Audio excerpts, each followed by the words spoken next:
around Dodge City and in the territory on West, there's just one way to handle the killers and the spoilers, and that's with a U.S. Marshal and the smell of shit.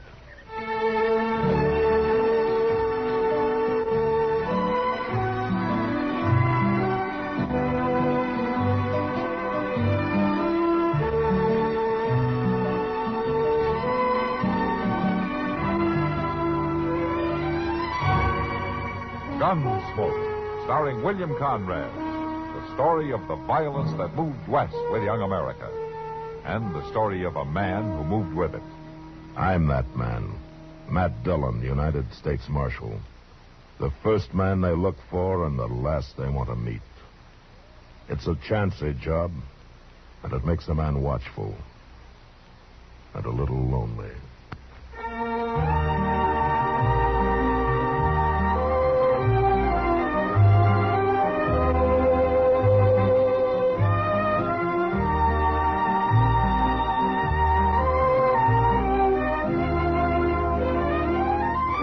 Gunsmoke, starring William Conrad. The transcribed story of the violence that moved west with young America. The story of a man who moved with it. Matt Dillon, United States Marshal.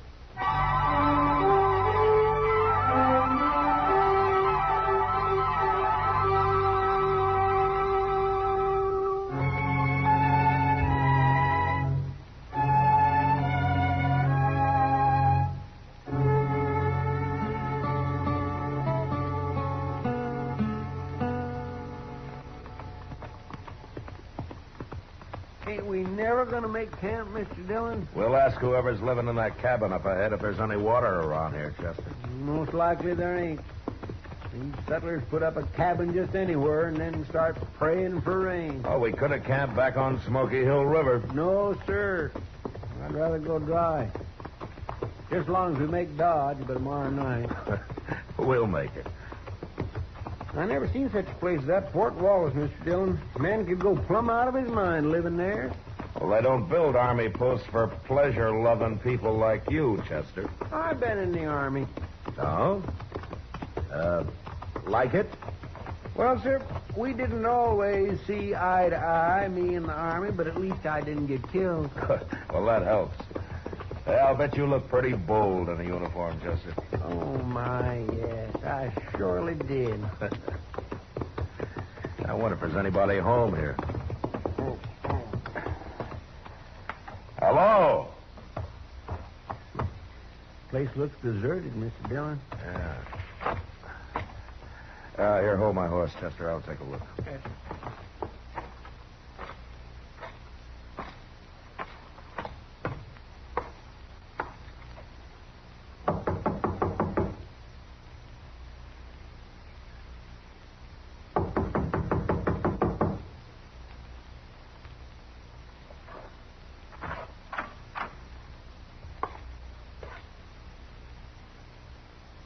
Ain't nobody home? There's a man in here, Chester, lying on the floor. What? He's dead. Somebody killed him.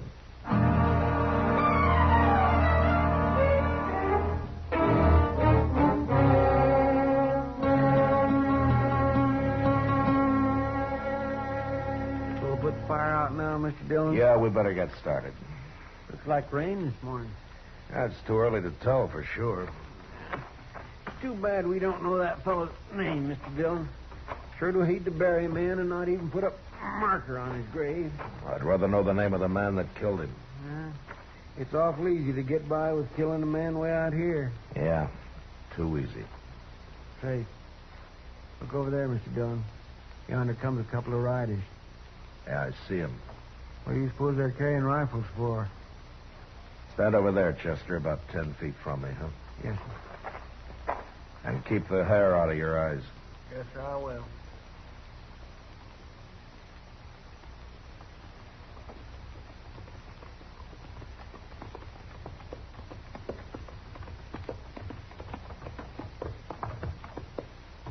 What are you men doing here? Do you own this place? I wouldn't live in a shack like that. We got a real house over on Turkey Bend. But that don't answer my question, mister. What are you doing here? We found a dead man in the cabin there last night, so we stopped to bury him. A dead man? That must have been Riley. What happened to him? He got shot. Who'd have shot a nice fellow like Bob Riley? Maybe they done it, Deaver. They probably did. You think we ought to hang him? It'd be easier to shoot him and leave him here as a kind of a warning. Yeah, good idea, Giles. You move that rifle 1 inch, mister, and you'll die for it. Now go ahead, mister. You're calling it. It ain't worth a chance. All right, mister. Whoever you are, you and your friend get mounted and ride out of here. You're Giles, huh? And Deaver? That's right. We don't want people around here. Might get an idea to settle down. Now, you two start riding, and right now. Chester. Yes? That coffee you made this morning was weak as well water. Get that fire going again and build some more, huh? Okay, sir. Sure got a lot of nerve, mister. You don't even blink, Deaver. Look at him. We'll be by here later, mister. We won't ride up so close next time. You better be nowheres around. Come on, Giles.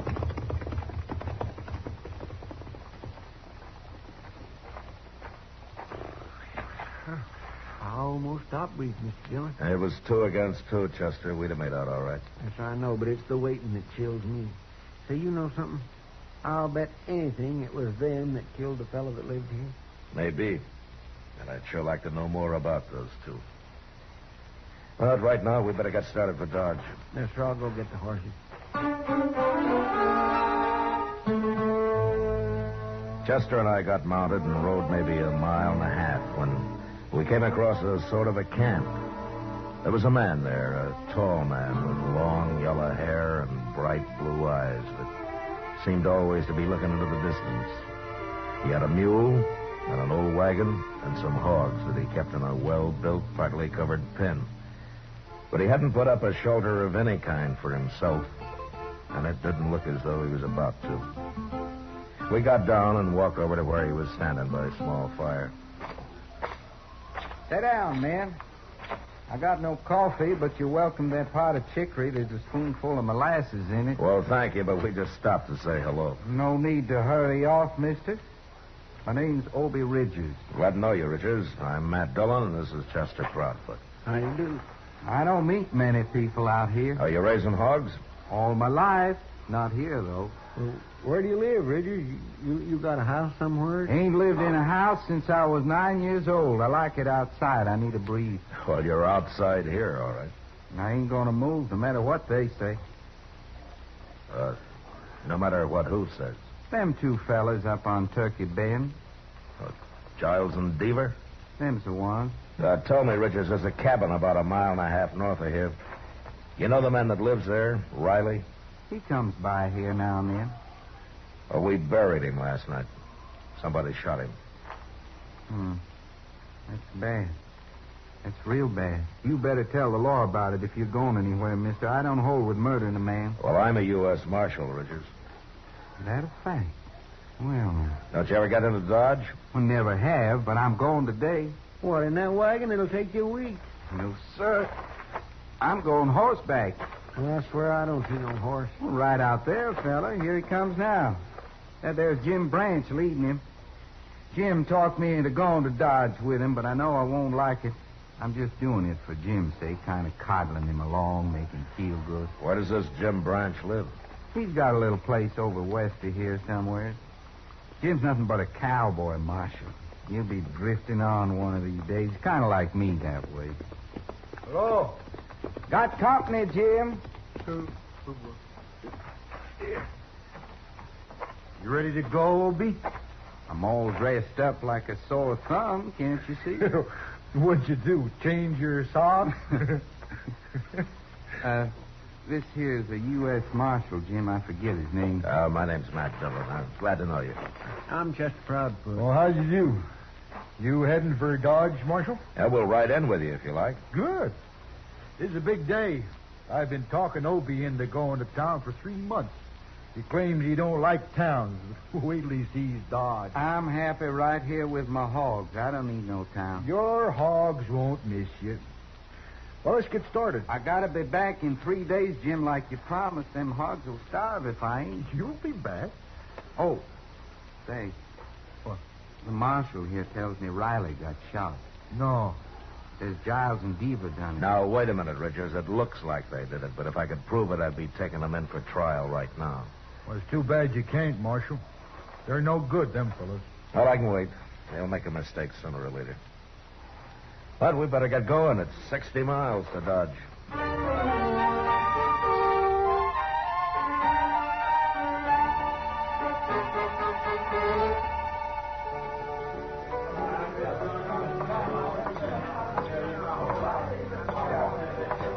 Good evening, Kitty. Sit down, Matt. You want a drink? No, thanks. I just had dinner. That reminds me. Fella brought me a dozen quail today. Oh? I can cook them for dinner tomorrow if you're going to be around. Yeah, that sounds great. I'll be here. They ought to be ripe enough by then. You know, I never saw as many quail as there are this year. Riding in yesterday, we put up clouds of them. That Jim Branch seems like a nice fellow, Matt. Obie Ridges, too. Yeah, they are, Kitty. They sure make a funny pair. Maybe. But still, they're kind of like brothers. Look at him over there at the bar. Opie's getting spookier every minute he's here. Obie likes it outdoors, right out on the ground. I doubt he'll ever come into town again. Jim told me he still hasn't been able to get him to take a meal in a restaurant. He has to bring it outside for him. Says he can drink inside, but that's all. Well, maybe we'd all be better off if we lived that way, Kitty. Not me. I don't want to live like an animal. Don't you? Hello, Miss Kitty. Hello, Jim. Marshal, something bad's happened. What, Jim? Well, this fella here just rode into town from up north. Well, he come by Obie's camp. Marshal, somebody shot Obie's mule and burnt up his wagon and killed all his hogs. That's right, Marshal. Oh, Yeah. no. Giles and Deaver again, huh? Well, it's Obie I'm worried about. I never should have made him come to town, Marshal. He'll kill them fellas now. I know he will. I'll ride out with you, Jim. Right now.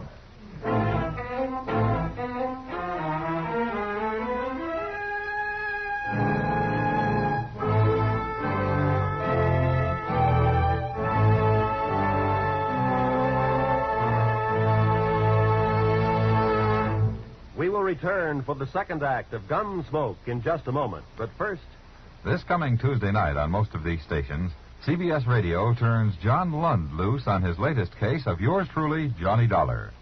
In the Woodward Manila matter, Dollar launches a search for a missing man and a missing fortune. And when the chips are all totaled up, the missing man and the missing money, each somewhat depleted, are accounted for. Don't forget, this Tuesday night at the Star's address, yours truly, Johnny Dollar. now the second act of Gunsmoke.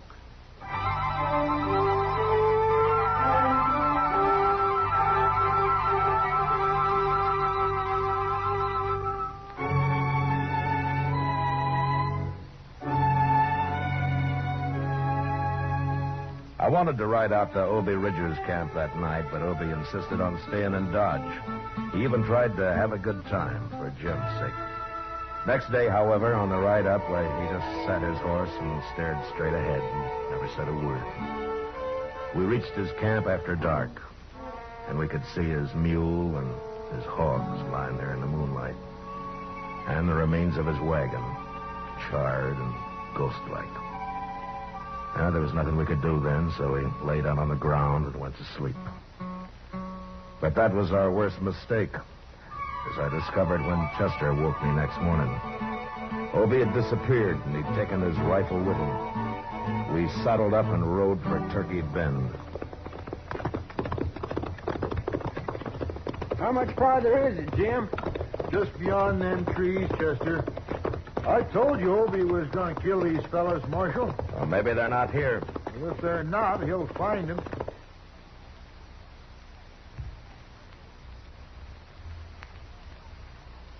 Well, let's pull up.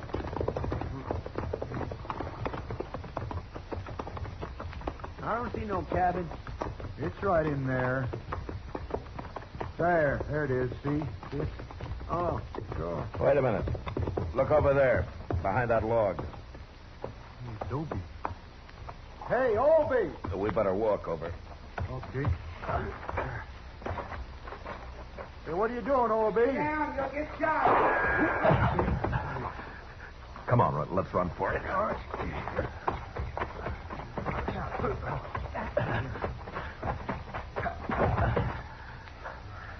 Beaver in there. I got him trapped. Look, Obie, I'll handle this. You can't kill these men. I done killed Giles already. That's him laying right by the door over there. Oh, Obie, you Blew did. the top of his head off. Obie, I gotta put you under arrest. Now, give me your rifle. Wait till I kill Beaver. I can't hang twice. Give me that rifle, Obie. Now. You mean it, don't you? I do. All right, I won't fight you. Here. But I'd sure like to kill Beaver. Chester, take this rifle and keep an eye on him. I'm going after Beaver. Yes, sir. He'll kill you, Marshal. No. You'll be too curious at first. I'll walk over there with my hands up. But you wait here till I yell.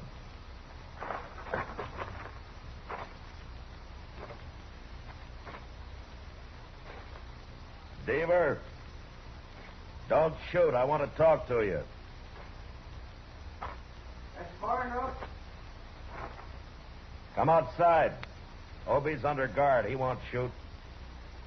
I'm a U.S. Marshal, Beaver.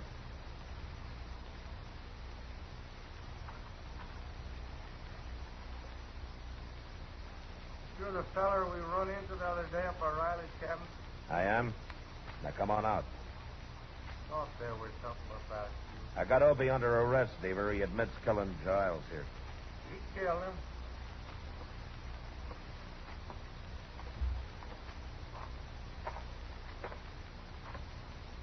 Did you and Giles slaughter his mule and his hogs? Ain't no reason to murder a man. No?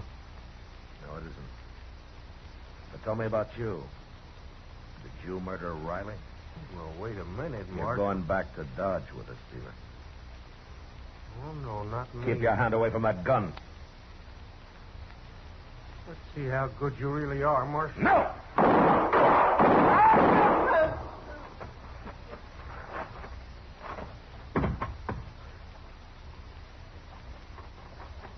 Dillon, good for you, Marshal. Good. You killed him. Now they're both dead. Yeah, they're both dead. But you murdered one of them, Obie. Jail. I can't go to jail, Marshal. I'd go crazy. I'd go crazy in jail. Don't you understand? I can't go to jail.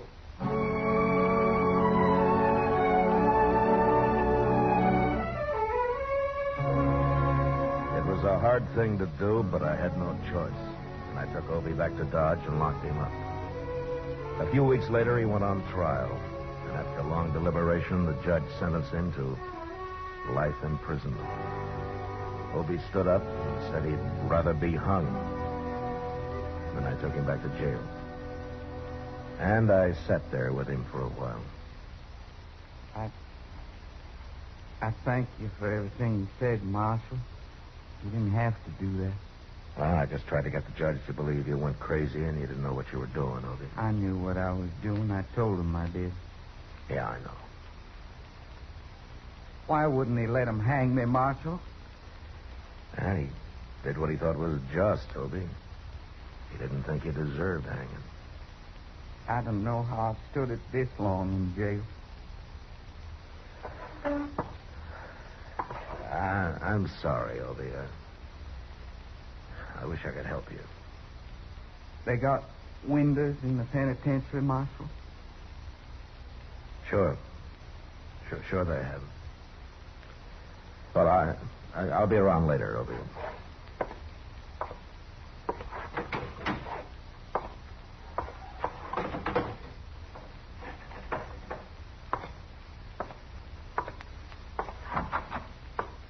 How's it taking it, Mr. Dillon? It's pretty hard on him, Chester. Where's Jim Branch, anyway? Oh, my, I ain't seen him since the trial was over. Well, maybe he'll come around later. I'm going to supper with Doc, Chester. We'll be at Delmonico's. All right, sir.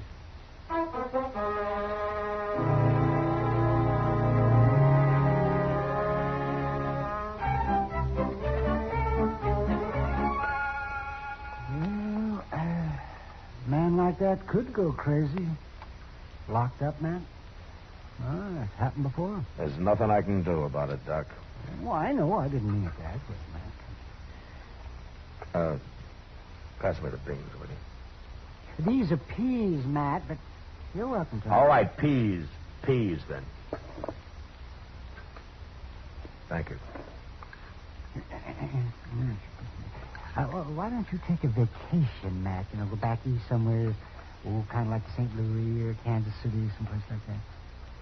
Maybe I don't like towns either. Well, that's just what I mean. You need a vacation, all right. Oh. Yeah? Well, if I were a rich croaker, maybe I could take one. Rich croaker? Croaker? Oh, man. Oh, croaker, man, how could you say... All right, Matt, Doc. would you Take it easy, Doc. You'll bust something. It's a fine thing when a mere policeman can insult the noblest profession known to man. I was insulting you, Doc, not the profession. Oh, croaker. Oh, I might have known what it'd be like having supper with you tonight. I'll buy you a drink after, huh? How's that? Well, I don't know. Well, I'll think about it. Dillon? What's the matter, Chester? Obie Ridgers. He's dead. What? I heard a shot out back, and I run into his cell, and he was laying there dead. There's a gun on the floor. I don't know where he got hold of it. You better come look.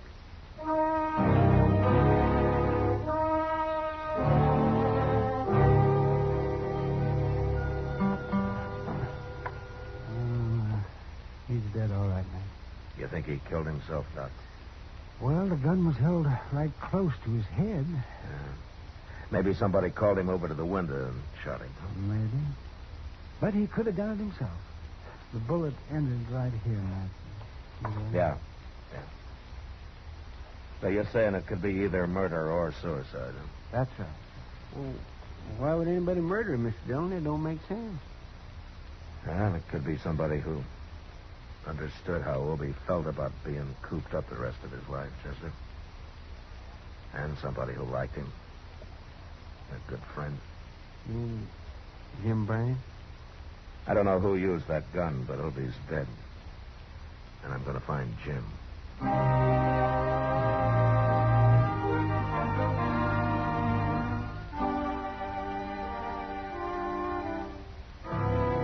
Jim Branch wouldn't talk one way or the other. So I charged him with both murder and abetting a suicide, and he was brought to trial. The trial didn't last long due to lack of evidence, and Jim was freed. He left the country soon after, and I never heard of him again. As Kitty had said, he and Obie were kind of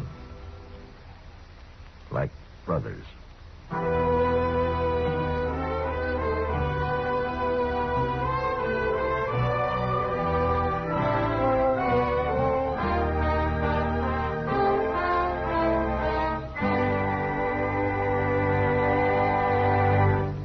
Gunsmoke, transcribed under the direction of Norman Macdonnell, stars William Conrad as Matt Dillon, U.S. Marshal. Tonight's story was specially written for Gunsmoke by John Meston, with music composed and conducted by Rex Corey.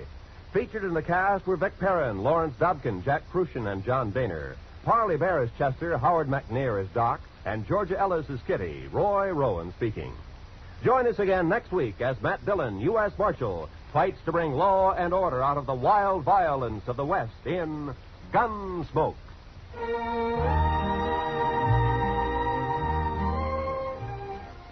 From all corners of the globe comes the news, edited and reported for your listening pleasure on CBS Newsroom Sunday Desk, every Sunday afternoon on most of these same CBS radio stations.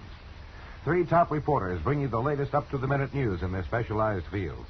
Dick Joy tells you about news at home and overseas. Tom Harmon handles sports, and George Fisher reports the Movieland news.